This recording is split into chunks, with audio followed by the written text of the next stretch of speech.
Namhlanje bengizothanda ukuthi sikhulume ngokuthi kungani uNkulunkulu engayiphenduli imithandazo yethu. Kungani abantu abaningi bethi ngikhulekile, ngafasta, ngaya entabeni, ngaya ehlane, okuyiyona ndlela uNkulunkulu asho ngayo ukuthi masikhuleke kuyena ngokuzila ukudla, masize kuyena ngokuyehlane, masize kuyena ngemkhuleko. But still le mkhuleko le uNkulunkulu akayiphenduli.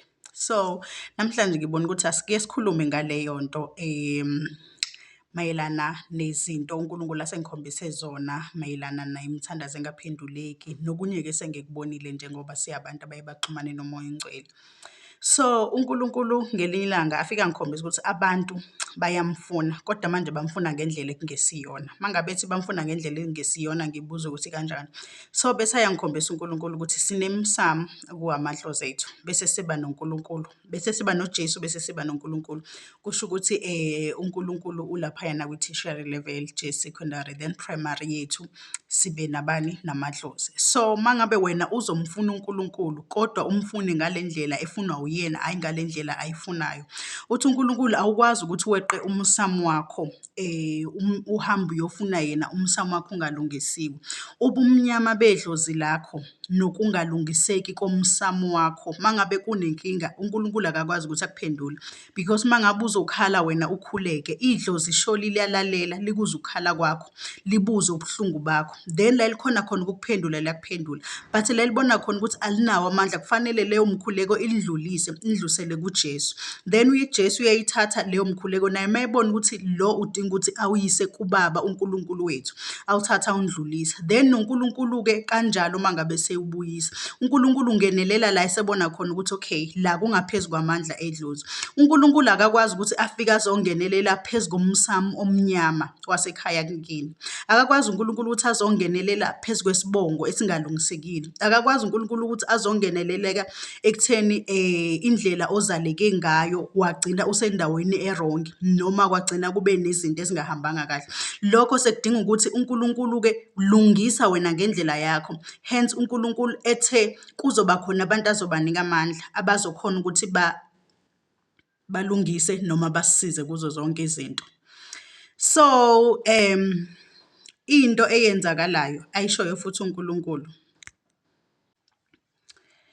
So kunento esiyaye siyiphambanisa njengoba sinamadlozi noNkulunkulu. Amadlozi awakhonzwa, asiwakhonza amadlozi siyawakhuleka. Asinalo ilanga la sisi siyokhonza khona amadlozi. There is only one man ekhonzwayo, of which uNkulunkulu. Njengoba naye uJesu labantu ababefika kuyena ngezibonakaliso, ngembono, o-Eliya noJohane nabo bonke labo bantu wayengabakhonzi, but wayebalalela because babeqhamuka nembono evela kuNkulunkulu. Ilokho okwenzakalayo nathi-ke emadlozini. So lento ihambe yaze yafika ekutheni abanye kuyenzeka bakhuleke ngendlela ekungesiyona uNkulunkulu afuna ngayo. Yiphi leyo ndlela noma leso sikhathi? Angeke size siphike ukuthi umkhuleko wango-12 ebusuku unamandla kakhulu, ayi kancane, but sinawo yini amandla ukukhuleka ngo-12 ebusuku? Ngoba u-12 ebusuku ilesikhathi esisibiza ngokuthi i-witch hour, from 12 to 3 ekuseni, lapho imimoya yonke isuke iphakeme, imoya yobumnyama, imoya yomkhathi, yonke imimoya. Angeke sikuphike lokho. So kuyenzeka ukuthi uyakhuleka, ukhuleke ngaleso sikhathi, kanti ngaleso sikhathi ingalesikhathi le moya iphumile, then iyakwazi ukuthi ithathe le mkhuleko yakho uma ngabe ukuthi awunawo amandla okulwa nayo yonke lento, idivethele to umoya wobumnyama. Obviously lo mkhuleko wakho angeke uze uyithole impendulo, angeke uze ubuye.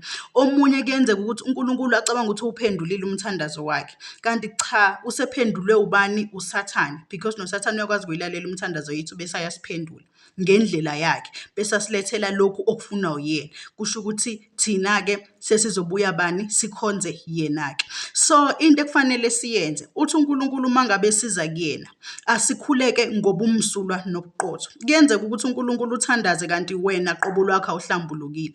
Yini eyenza ukuthi singahlambuluki? uNkulunkulu umthandazo wesoni akawulaleli, umthandazo wesigebengu, umthandazo womthakathi. There was one time lapho ngaba khona nephupho. Mangabe ngiba nephupho ngibona ngathi ngicosha imithandazo yabantu. Le mithandazo mangiyibona eminingi ingcolile, and wawuwodwa umthandazo owawu-right. Mangabe kukanjalo, then ngibuze uNkulunkulu, kwenzakalani la? Mangabe kukanjalo uthi uNkulunkulu le mithandazo angeke ize ifike kuyena. Kunalokho siyathandaza, mthandazo yethu ihambe iye phezulu ibuye izowa phansi. Ukuchaza ukuthini? Usuthandazile umthandazo wakho awufikile. Ngabe uhlambuluke ngokwanele yini enhlizweni yakho? Because kusengenzeka ukuthi uyakhuleka kodwa inhliziyo yakho isenobumnyama. Usadonsa ubumnyama, awuhlambulukile because angeke size sikuphike. Even isigebengu ziqala zikhuleke before ziyogana. Umthakathi uqala akhuleke. Abantu abadayisa ngemizimba baqala bakhuleke because sinalento ethi uNkulunkulu ulalela yonke imikhuleko. Sinalento ethi ukuhlulela kusiko kwethu. uNkulunkulu kuphela uhlulelayo. uNkulunkulu usithanda sonke kanjani. Of which that is wrong. uNkulunkulu ayikho leyo nto. uNkulunkulu akayithandi leyo nto. Uthi uNkulunkulu asize kuyena sihlanzekile sibe ngcwele njengoba naye engcwele. So kuyenzeka sithi siyakhuleka kanti sikhuleka ngendlela ekungesiyona uNkulunkulu afuna ngayo. Kuyenzeka sithi siyazila because kukhona futhi la uNkulunkulu angitshela khona ukuthi abantu abaningi mabethi bayazila bazila ngendlela errong because ukuzila akusiko ukuthi zile ukuthi sifuna umsebenzi, akusiko ukuthi sizilela ukuthi sifuna ukukhanya empilweni, sifuna ukuthola imendo, abantwana, imishado, yonke leyo. Wathi uNkulunkulu kumina ukuzila kungukwazana nezwi lakhe so that umoya oyingcwele azokhona ukuthi axhumane nawe kahle. Manje thina sithi mazila sibe nokuthi ngizilela ukuthi ngifuna u1 no2 no3 of which uNkulunkulu ubona ukuthi wena awufuni yena, ufuna lento ekuyena, awumfuni ngokweqiniso. So mangabe kuukuthi uyazila uzongena enkonzweni yokuzila, zila ngoba uthi God ngifuna wena wonke nakho konke, not ukuthi ngifuna lokhu okuphethe. Uthi uNkulunkulu mangabe sizoza kuye ngobuqotho sizokhuleka ngendlela ayifunayo uzokusilalela. Lento yokuthi uNkulunkulu uthathe isikhathi ukuphendula ayikho because uNkulunkulu uyakwazi ukuthi uthandaze namhlanje abuye futhi akuphendule. Yes, there was one time lapha eBhayibhelini uDaniel wathandaza, then yafika ingelosi yobumnyama, impendulo isifikile, yazolwisana naye, yazolwisana nomthandazo wakhe. Kwazi kwadingeka ukuthi kwehlise uMikhayeli bezolwisana naleyo ngelosi yobumnyama.